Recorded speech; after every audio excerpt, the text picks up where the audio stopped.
God bless everybody. Today it is August 31st of 2023. This is going to be a Middle East update. I do want to ask for your prayers. I've been, my wife has been diagnosed with stage 4 lung cancer. It's in the lymphs and it's metastasizing down into her hip. So if I could get some prayers, that would be awesome. Um, but we just found out, we thought it was a sciatic nerve issue, found out it was much more than that, and so we're still working through the process of determining just what we're up against. So, but let's get to the Middle East. It looks it looks terrible out here in the Middle East. Things are going to break soon. I talked about these two supermoons, one on the August 1st and one on August 30th and 31st, which we just are getting ready to just completed yesterday or last night into today.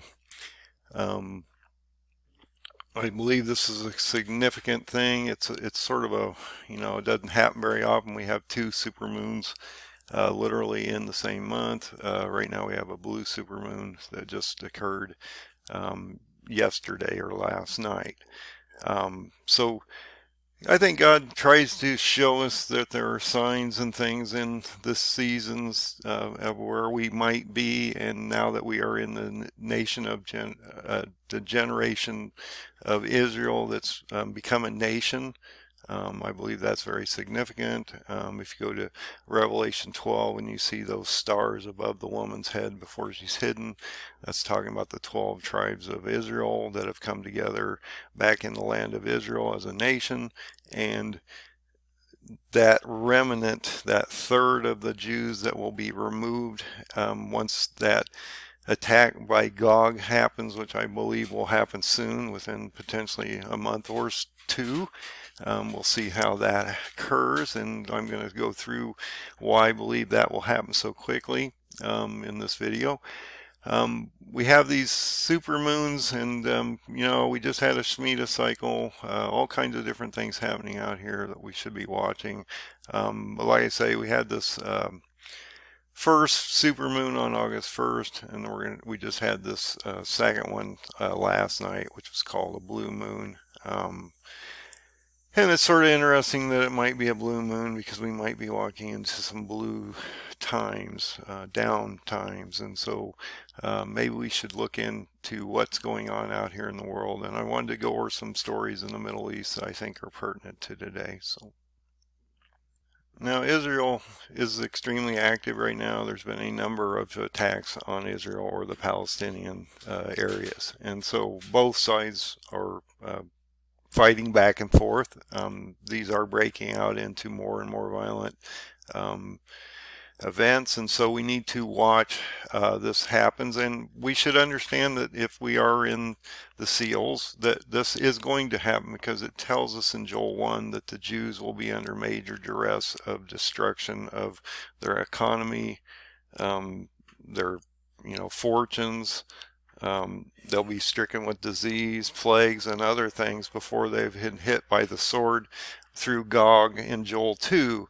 And so you're going to see a cascading number of events occur. Joel 1 is going to attack first, and God always does it the same way. You can go to Ezekiel 5:12 and see this. He always attacks by plagues, famines, and different pestilence, things like that first, to weaken the nation, and then he brings it against the sword. So God really preempts these physical attacks on any nation that he chooses, because he is the creator. He has the ability to do whatever he wants to, regardless of our will.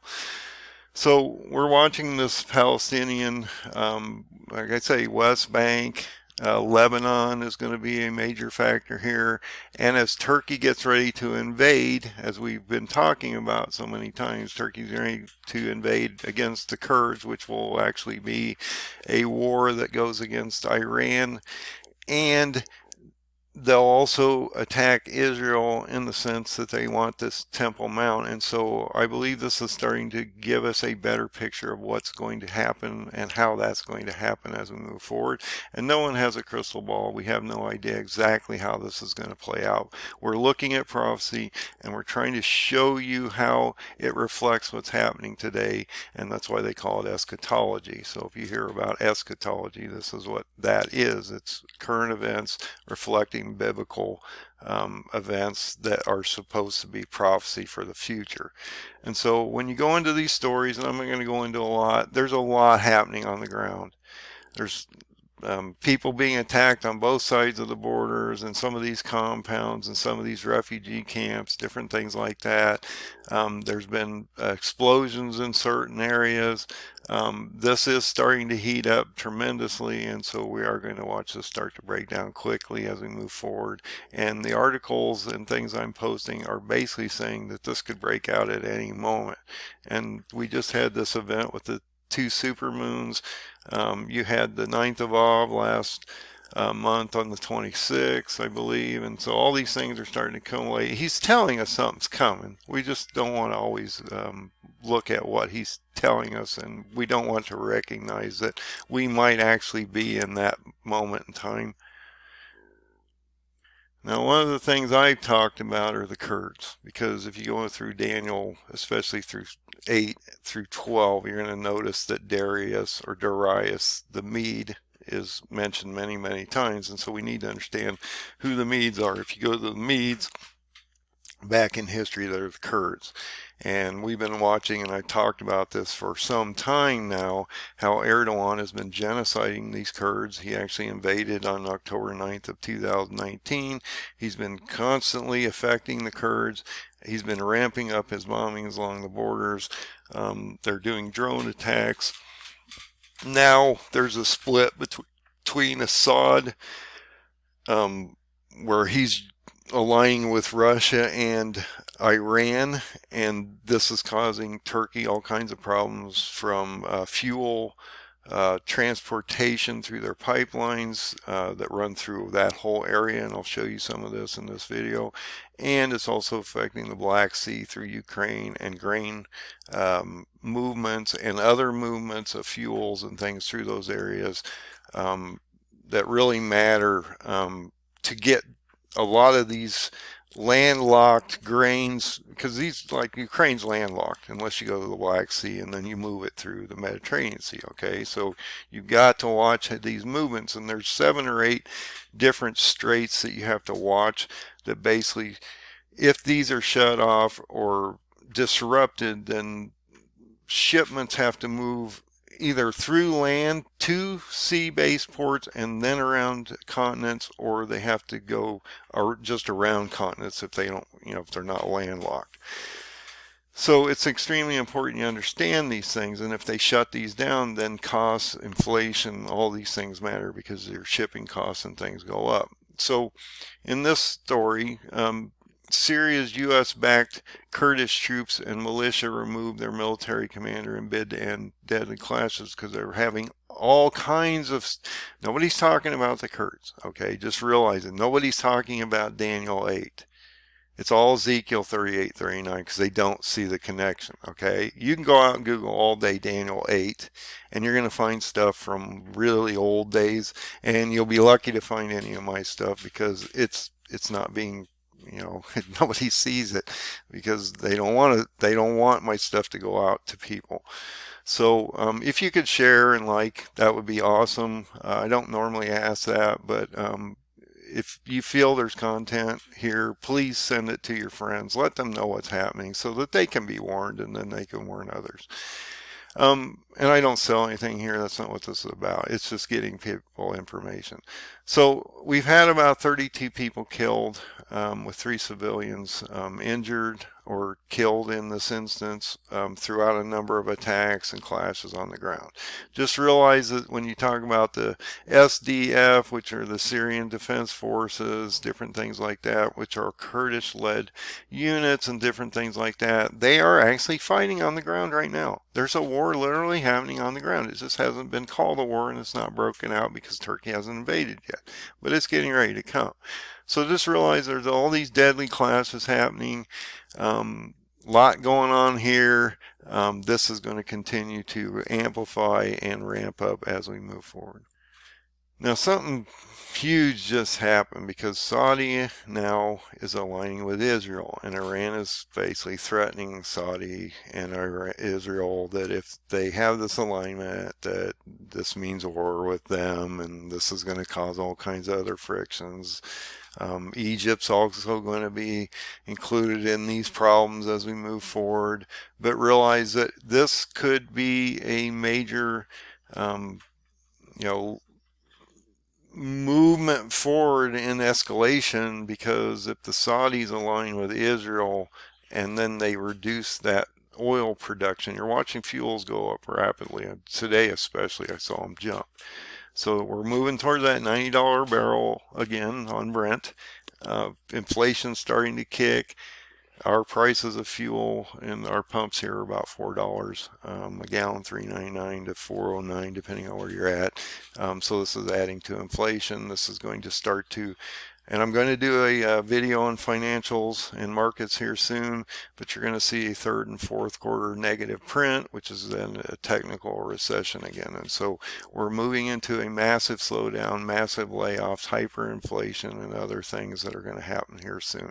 But realize that we have all these things going on that are dealing with the Middle East right now, and everybody's focused on China or Russia and different things like that. So you need to keep an eye on these areas. Why Saudi and Saudi Arabia is becoming a real problem with the petrodollar also. So there's a lot going on with the Saudis that we have to keep our eye on. And so in this article, we're watching already strikes on Syria, Damascus, and also the Apello airport, which I talked about. Like I said, Turkey is going to use this pathway. This will be the area that they actually do the invasion. And based on Alexander the Great's movement of the past, I believe he will use the same basic military movements, and he will show us, this will show us exactly how this is going to play out. I may be wrong, but it seems like this is a, and I'll show you on the live maps how this is really starting to light up. Actually, this whole area is starting to light up. There's a lot of movement in this area here. So they're hitting these. These are areas that have Iranian problems. They've got weapons, or they're shipping things into these airports to fight against Israel, and they're trying to disguise them as civilian or other medical materials and things like that. So just realize that Apello is a huge area that we should be watching, and this was also the area when Alexander came down through here and into Lebanon. This would have been the path that he moved through to get to Israel. And I believe that if they go into Israel, they will, because they'll be protecting that Temple Mount, and they're not necessarily going to care what Israel thinks. So they could already, and I show on that paradigm that October is an extremely important month. I believe the next month and a half we're going to see a lot happening here. But as they move down through this area, you could potentially see Israel already invaded, and a potential siege on Jerusalem as we move forward, because Turkey's going to come down here and protect the Temple Mount, and Israel's not going to be able to defend themselves against what's coming. Okay, God tells you this. He tells you that they're not going to be able to defend themselves against this. And I hear a lot of people out here talking about how God is going to protect this nation somehow, and they're not going to go through this terrible, terrible judgment or tribulation trial that they're getting ready to. And we're still in the birth pains and seals. We're not into Antichrist phase yet. So this is just a seals war coming up. I talked about the seals war for some time now. So as you can see, it's becoming very active. There's a lot going on here, especially in Syria. We're starting to see all kinds of different things going on the northern front. or the front between Turkey, Syria, and Iraq, especially in this area. If you come in here, there's a lot of reconnaissance and bombings and different things going on. I'm not going to go through all these stories, but it's also, you can see that it's just ramping up. Okay. Everything is ramping up. So in the last 4 hours, we've had all kinds of stories coming out. In the last 4 days, we're having a lot of different stories coming out, which is showing um, major clashes between the SDF and Turkish forces, or even potentially Syrian forces. They're trying to figure out how to normalize these relationships, which aren't happening. Tribal leaders and stuff are having all kinds of problems, and so you're watching all these different stories pop up recently. And when you see this amount of stories come out, this is starting to become very active out here, and so we just need to keep our eye on it. Um, you know, and like I say, down in this area is where we would start to see that first breakout from Turkey into this area here, and that's a pillow right there. So just keep our eye on this area here. Just a few articles real quick. Iran's claiming to have foiled a major Mossad attempt to insert defective parts into their missiles. So they're basically trying to ship them faulty pieces, so when they send these missiles up, they are basically not going to affect anything. But they seem to have uncovered this, and so this is just causing more attention. And like I say, all these, there's a lot of working parts going on here that no one's seeing in the background. I try to find these reports so that you can see them, and then hopefully you can tell your friends and family what's going on around them. We beefed up a number of our fronts. We've sent more ships over there. Pentagon's basically saying there's no drop in the threat to their ships. They're being harassed constantly, and they're having all of these flyovers and different things like that. And so just realize that there's a lot going on in the Mediterranean. There's seas around this area. Things are being affected tremendously on a number of levels, especially over around Israel and different areas like that. Some areas that you have to watch are around the Black Sea, the Mediterranean Sea. You get around Greece, and those areas, there's another corridor there for shipping and different things like that, around Istanbul, different things like that.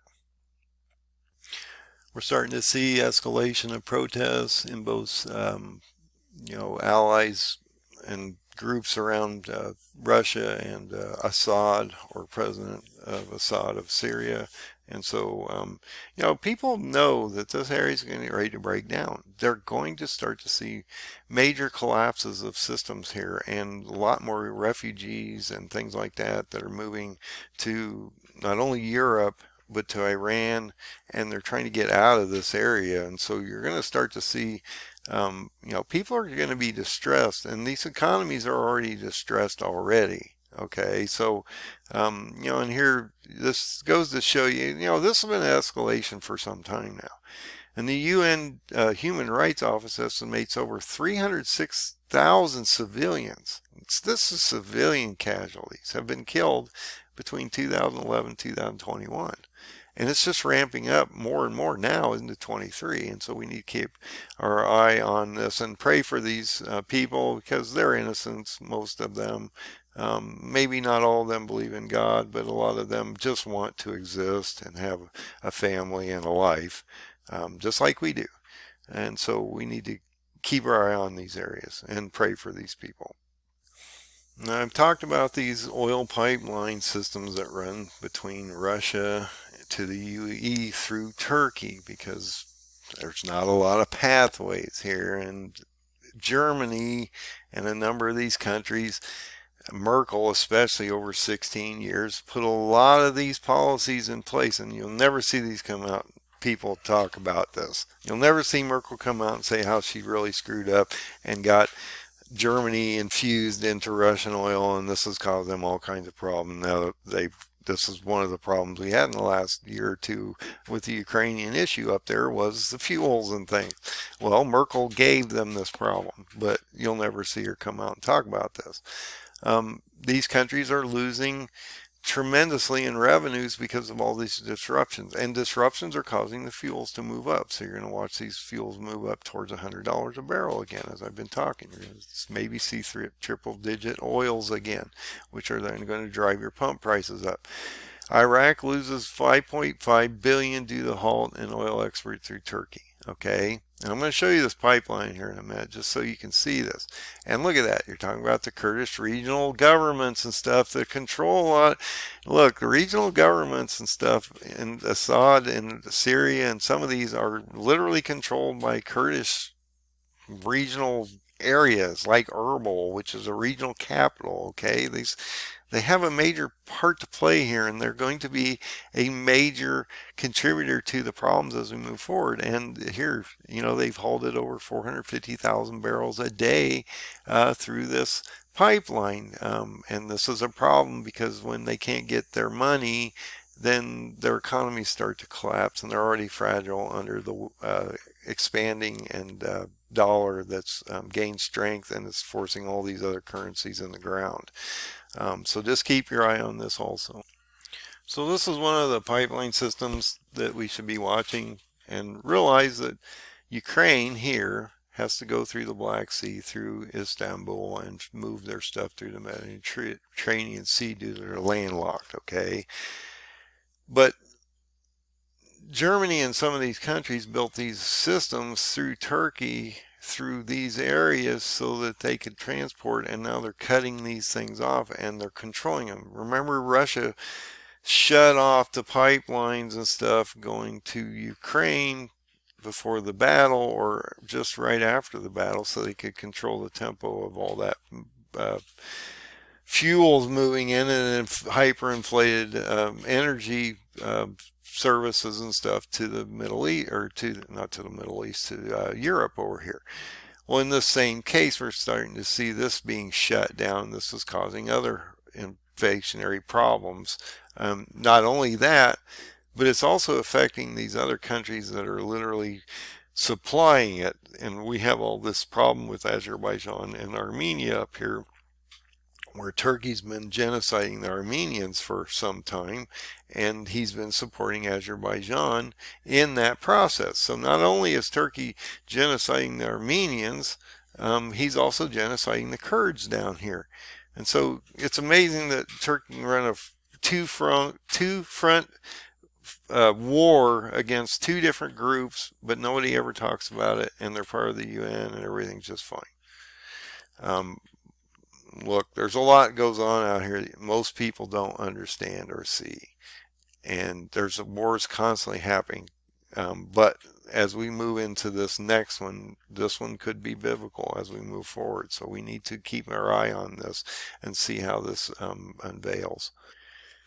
And like I say, just keep your eye on to get stuff out of this area through Ukraine, Georgia, different areas that are around here. They have to go through the Black Sea, and Turkey controls this artery here. Okay, it's one of the reasons you see a lot of dealings with Greece and Turkey, because they're dealing with this transportation system from the Mediterranean Sea, from the Black Sea to the Mediterranean Sea, excuse me.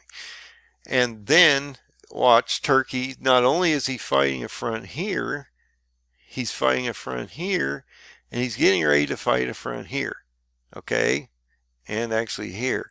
So this Turkey is amazingly getting away with murder right now. It's amazing what they can accomplish, and no one's talking about it. But Turkey's been in the news a lot here lately. Their economy's not done very well, and it's basically hyperinflated, and the people are struggling over there.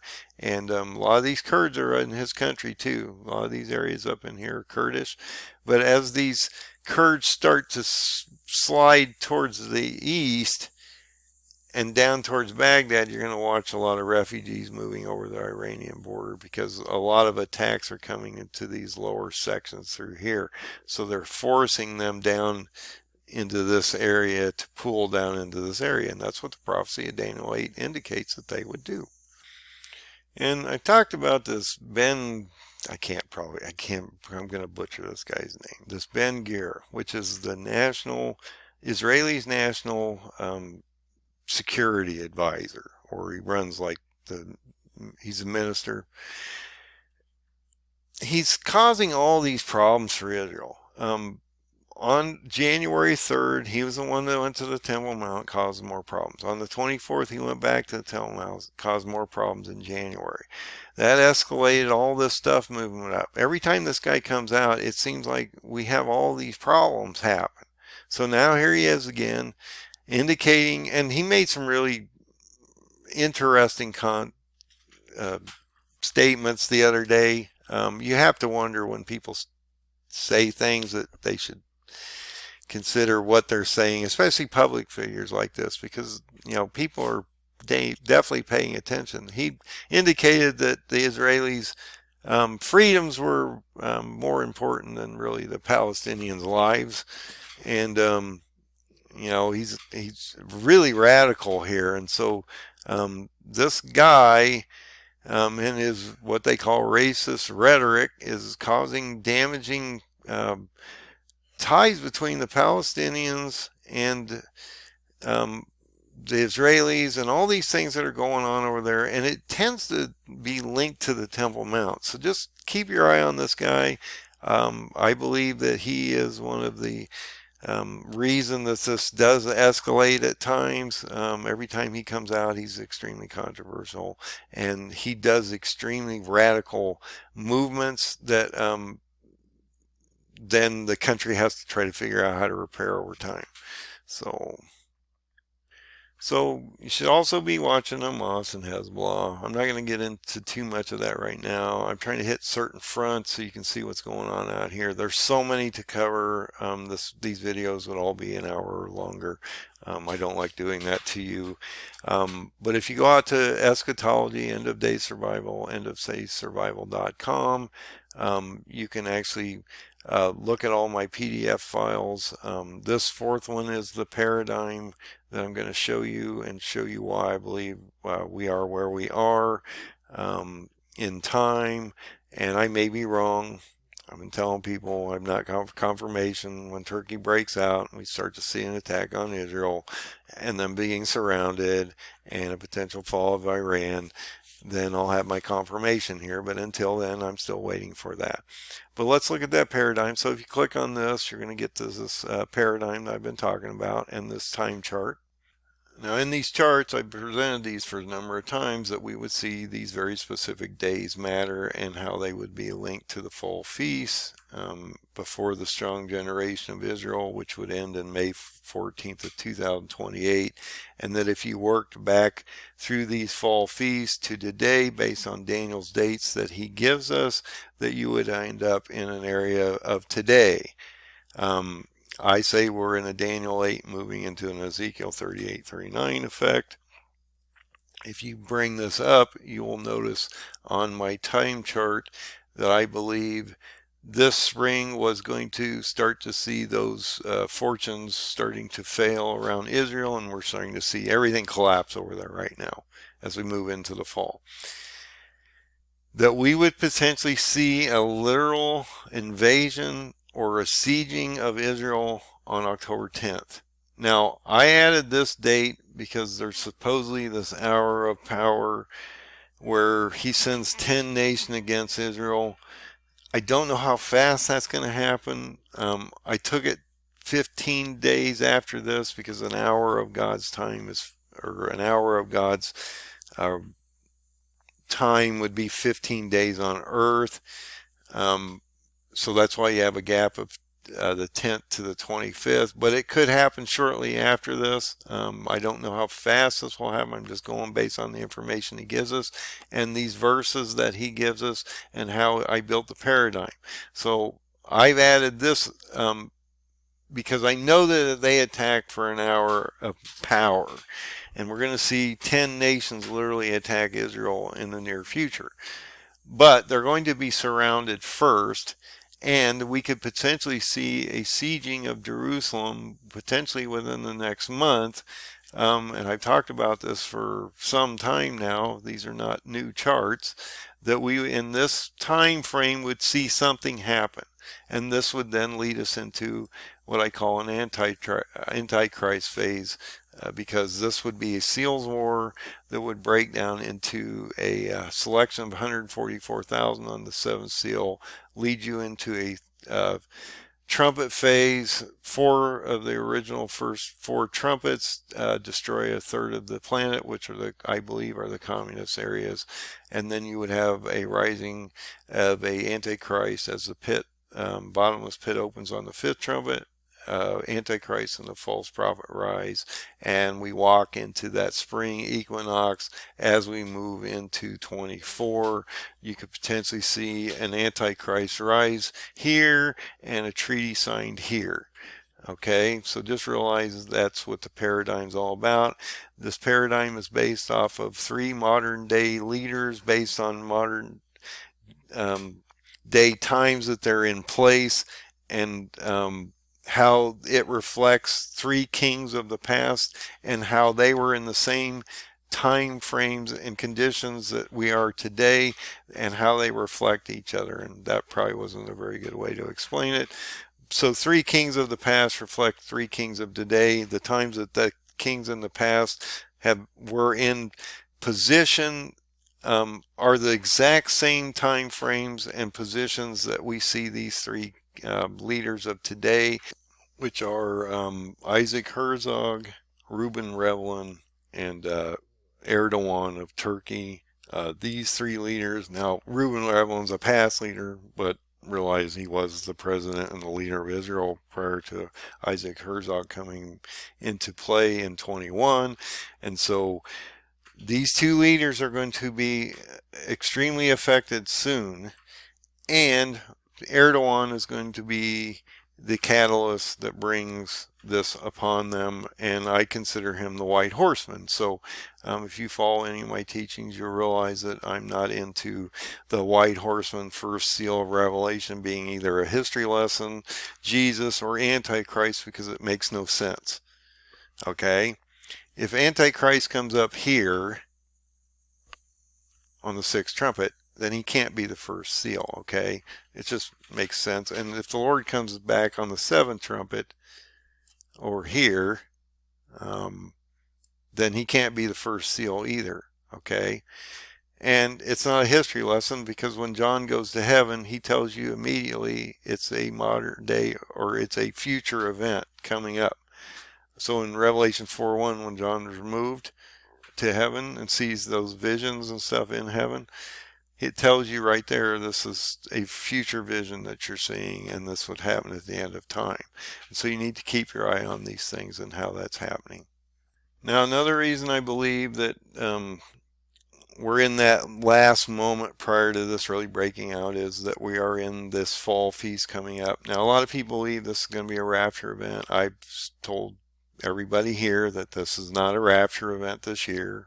You are going to be here until, I believe, the Feast of Trumpets in 27, which is on October 2nd, or 3rd of that calendar date in 27. I believe it might be on the 2nd, because that would be a sabbatical Saturday, which is when the East Gate could be open and the Lord could come through it, as he indicated he would. Today we are on the 31st of August, and I show that we are 1493 days from that specific day of October 2nd. So that's how I look at that. But I also look at this and say, well, we're walking into the fall feast, into the fall, and we're walking into October, and you're going to see in my next video in the markets and how we walk into October of this year. We're into that 3rd quarter that things are really going to start to break down, and we also see that they're going to start to see another debt ceiling issue on October 1st. But right prior to that, on September 16th through the 25th, we have the so on September 16th you have the Feast of Trumpets. You have the 10 days of awe. right after that, between the 16th and the 25th. The Day of Atonement, or Yom Kippur, is on the 25th, and then on September 30th you have the Feast of Tabernacles, which means that basically we are with God. So that's why it's important when you go back to that paradigm chart, that when I show that day of the Feast of Tabernacles leading to the 2300 days, that's extremely important, because at that moment in time we could literally be with God himself, because we've been raptured at that very moment. So realize that a lot is happening as we're walking into October. I will do a new update on the financials. A lot is happening, and we are watching some patterns form out here that I saw coming up a while ago, that I now see are generating now, and I believe we're watching a head and shoulders form on Bitcoin and some things. We have a numbers are starting to come out weak. The economies are starting to collapse. China's in a mess. There's a lot going on those fronts, and we're going to watch a major division between the East and West through the BRICS and the Fed now, or the SDRs, different things like that as we move forward. And so a lot to keep up with. I'll try to post as much as possible. Pray for my wife if you can. I appreciate all the help we can get here. And I will try to keep you updated as best as possible. God bless everybody. Find that open door. Find Jesus. He's the only way to the next level. He's the only way to the Creator. And so you need to understand that without him, you have nothing. God bless. Have a great day.